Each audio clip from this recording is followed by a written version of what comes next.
Hello, sports fans, and welcome to the Scout Sports 101 Thursday Night Football, Week 6. We call it a pregame update show. We're going to talk about tonight's game and what we expect to happen and what's going on with it right now. But first, here is today's Scout Sports 101 Thursday Night Football, Week 6 trivia question. It is a 49ers trivia question. Which 49er was Super Bowl 23 MVP? And I'll have the answer later in the podcast. Well, it's Thursday Night Football Week 6, and we have a great NFC West matchup for you tonight. The San Francisco 49ers and the Seattle Seahawks are battling it out at Lumen Field in Seattle, Washington. And right now, it's 16-0 49ers with 28 seconds to go to halftime. First and 10 to the San Francisco 12, and the Seahawks have the ball. So we'll see what prevails. And Seattle has not looked good this first half, to say the least. Now there's 21 seconds left to go. Well, talk about the 49ers first. Despite Christian McCaffrey not playing a snap this season, as he remains on injured reserve with an Achilles calf injuries, the 49ers offense has been one of the best in the NFL. Last season, they averaged most yards and points scored per drive. They've continued their strong offensive play and are averaging the second most yards per drive. San Francisco only ranks 8th in points per drive, though that discrepancy is largely due to a low red zone touchdown rate, scoring on just 41% of red zone trips, the fourth lowest in the league. While McCaffrey's absence could explain some of this, I think a lot of it is simply bad luck, and we should and we sh- and we should the Niners. We should expect the Niners to convert more red zone trips into touchdowns moving forward. Last week, one of the 49ers' red zone drives ended in a costly first and goal fumble by Jordan Mason, which played a big role in allowing the Cardinals to pull off a 24-23 upset win. The market is likely underrating San Francisco, but all three of its losses have been by one score, while both wins were blowouts. This indicates the Niners are a better team than their record suggests. The 49ers will face a Seahawks defense that has shown improvement under former Ravens defensive coordinator Mike McDonald, ranked 13 in DVOA this season.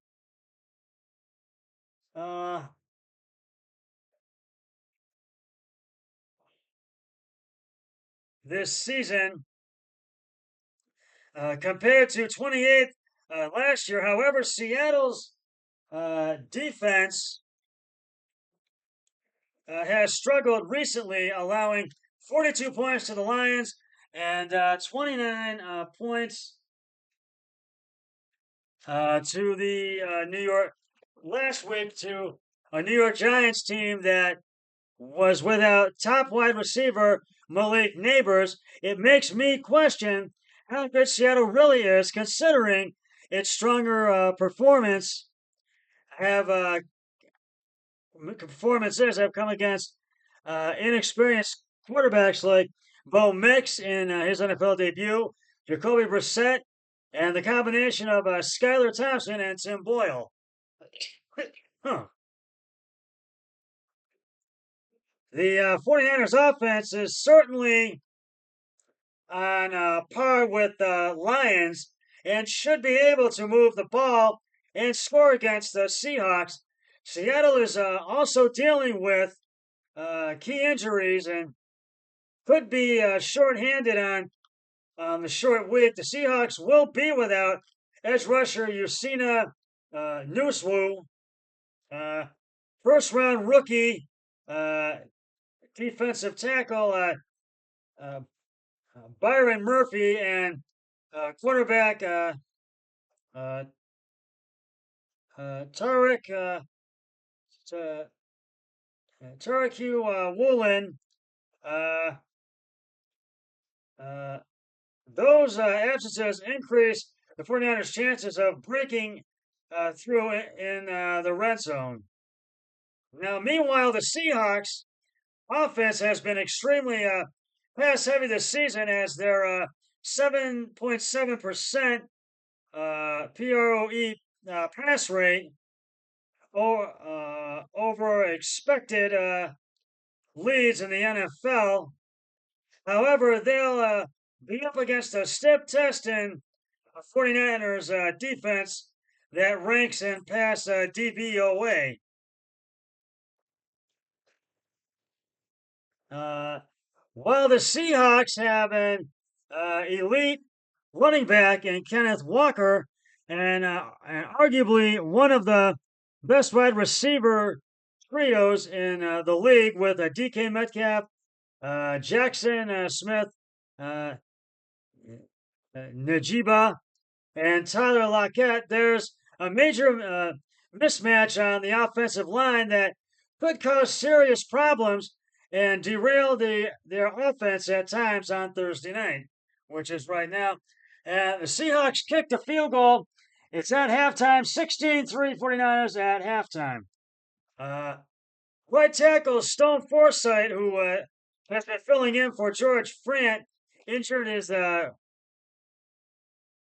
on injured reserve with a knee injury and has allowed the most uh, QB hurries, 20, and most quarterback pressures, 25, and of any offensive lineman in the NFL this season. He'll likely be matched up against Nick Bosa for most of the night, which is a nightmare scenario for Seattle. Forsythe versus Bosa is a glaring mismatch that could be a key factor in the game. Geno Smith could be under constant and quick pressure coming from his right side, which could force Seattle into shorter and quicker passes that would potentially limit their offense. But expect the 49ers to really have a big game tonight and keep things going. And right now, they've done that, and they are up 16 to 3 at halftime. But Seattle, they're going to need to step it up with those injuries that they have right now. And they're really, if they want to get the win, they're going to have to come out and play hard that second half. I'll give you an update where we stand in just a moment. I'll go over the first and second quarter. But right now, it is time to reveal the answer to today's Scott Sports 101 Thursday Night Football Week 6 trivia question, which is the 49ers trivia question, as I mentioned. Which 49er was Super Bowl 23 MVP? And if you said Jerry Rice, you are correct. Catching 11 passes for a then Super Bowl record 215 yards, wide receiver Jerry Rice was voted Super Bowl MVP. He scored one touchdown and also had 5 yards rushing. And I'll have another trivia question on my next podcast, which will be my Scott Sports 101 Thursday Night Football Sunday, which will be the Browns and NFL early games pregame show. So stay tuned for that. Not my postgame show for this one. But right now, I'm gonna take you back to I'm gonna tell you what's happened so far. First quarter between the Seahawks and 49ers. Seattle had the ball first. They had an interception. 3rd and 5 at the San Francisco 25. Geno Smith pass deep right intended for Tyler Lockett, intercepted by Mustafa. Nick Bosa at the San Francisco 2 and must have ran out of bounds at the 49ers 3 for 1 yard, and they tried to score a touchdown but could not. They first had a 3-and-goal to Seattle 7. Brock Purdy pass incomplete. Short right to Debo Samuel. No gain. And then 4th and 7 at the Seattle 7. They could not get in for a touch. Weren't able to get the touch to get in enough distance for a touchdown. Wright's 25-yard field goal is good. And it was 3-0 49ers. The Seattle Seahawks had to punt after going 3-and-out, 6 plays, 15 yards. And the 49ers didn't have to punt after going 3-and-out, 3 plays, 4 yards. Then the Seahawks had to punt again after going 3-and-out, 3 plays, and 8 yards. And it was 3-0 49ers at the end of the first quarter. Second quarter, the 49ers scored their first touchdown of the game. First and 10 at the San Francisco 24. Brock Purdy passed deep left to Debo Samuel for the 76-yard touchdown. Wright's extra point is good, and it was 10-0 49ers. Then Seattle had a incomplete pass that was a short left to Williams, and the 49ers got the ball back. Brock Purdy's pass incomplete, short left. No games of the 34th at the Seattle 23, and then they could not get in touchdown for a touchdown. Settled for a field goal. Wright's 41-yard field goal was good at 4th and 4 to Seattle 23, and it was 13-0 Seattle. Nothing 49ers, excuse me. Then the Seahawks had the punt after going 3-and-out, 3 plays, 7 yards. And then the 49ers yet again had to set up another field goal. First, it was 3-11 at the Seattle 14. Brock Purdy passed short left to Juzek to Seattle 17 for minus 3 yards. And then a 4th and 14 at the Seattle 17. Then Wright's 35-yard field goal is good, excuse me. And it was 16-0 49ers. And then the Seahawks tried to get in for a touchdown, couldn't do it. They had a 3rd and goal at the San Francisco 2. Geno Smith's pass is complete. Short left to DK Metcalf for no gain. And then they got up to the 4th and the San Francisco 2, 4th and 2. So I had to set up for a field goal. Jason Myers' field goal, 20-yard field goal was good, and it was 16-3 right now at halftime, and that's where we stand. So if the Seahawks want to win this, they got to come out and play hard this second half, and I'm going with the 49ers to win this one, and I think probably my brother-in-law will too. I haven't gotten his pick for this game yet, but I have a feeling he might, so we shall see. And I know I'm getting off track, but just moments ago, just a little while ago, the Cleveland Guardians managed to hold off to save themselves from elimination, and they snapped their 11-game streak of avoiding elimination as they beat the Detroit Tigers in a nail-biter in Game 4 of the ALDS 5-4 today at Comerica Park. And this definitely was a nail-biter, and it was Juan scored on Mazzardo's hit to second base. It was a double. It was 1-0 Guardians, and then the Tigers tied it in the bottom of the second. Sweetie had a sacrifice fly to center fielder Thomas Keith and scored, and it was tied at 1. And then top of the 5th, Jose Ramirez homered to left on a 1-0 count. It was 2-1 Detroit, and the lead kept season. And then McKinstry homered on the left on a 3-1 count, and it tied at 2. And then Detroit Will Perez singled to center, and Carpenter scored. Green to third. It was 3-2 Detroit at the bottom of the 6th. Top of the 7th, David Fry homered on a 2-2 count. Quan scored. It was 4-3 Guardians. And then the top of the ninth, the Price safe on a sacrifice bunt. Fielder's choice. Brian Rocchio scored. Kwan to second. It was 5-3 Guardians. And then the bottom of the ninth, Jung grounded out to second. Baseman Andres Ginemis to pitcher Clase and Malloy scored. It was 5-4. But Clase managed to get that final out, and the Guardians managed to avoid the elimination. And so,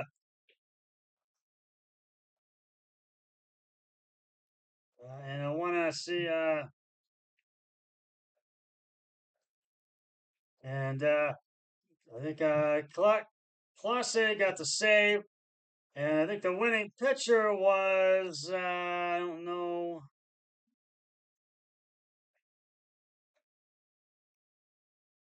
I'll go into MLB.com and I'll let you know who it is just a second here. So,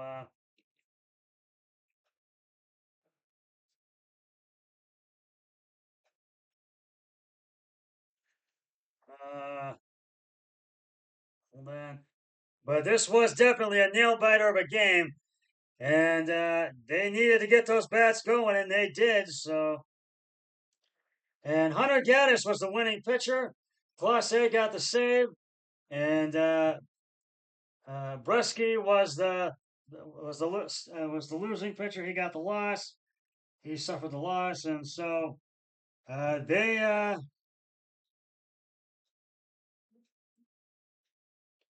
and I think my player of the game for this one,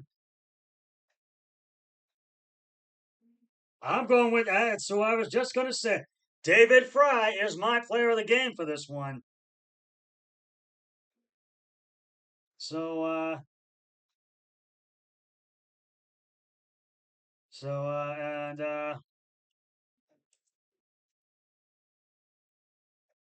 and Game 5 will be on Saturday here in Cleveland, and that will be it. First pitch, 4:38 p.m. And that game, I think, I gotta see. It will be on Major League Baseball TV. It will be on that. So you'll have to go to that if you have that. So I just wanted to let you know that. And the Mets clinched their ALDS win yesterday, and right now the Royals are seeing if they can avoid elimination as well. So, and so right now, and I said it's 16-3 Seahawks at halftime, and we'll see if can the 49ers only get the win or can the Seahawks come from behind and rally.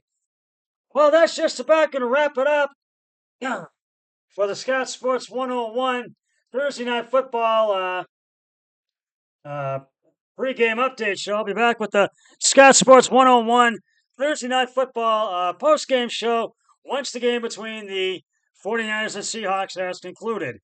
But until then, always remember, be a team player each and every day in every way possible. So long, everybody. 3, 2, 1, I'm done.